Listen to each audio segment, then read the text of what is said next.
நீங்களே பாத்தீங்கன்னா இதுல ஒண்ணு மெயின் இல்லையே, நீங்க இங்க வந்துருங்கம்மா. மெயின் இல்லையே அது. It's just என்ன I think the kids were there, no? Okay. இங்க 5 kids were here. Okay. It was using the kids. Maybe இப்போ வந்து அவங்க எல்லாம் கேரளா போயிடுவாங்க.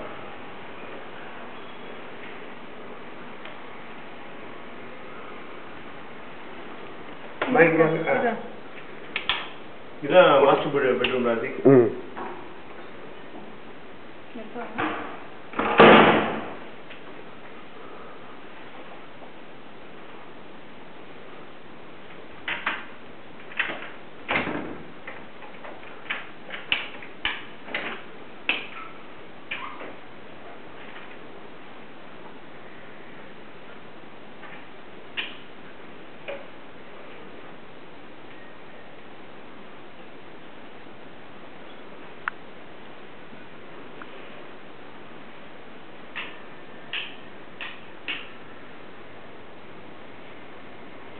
இங்கதான் அவங்க தங்குறாங்க, அதனால கொஞ்சம் அலைவா தெரியுது.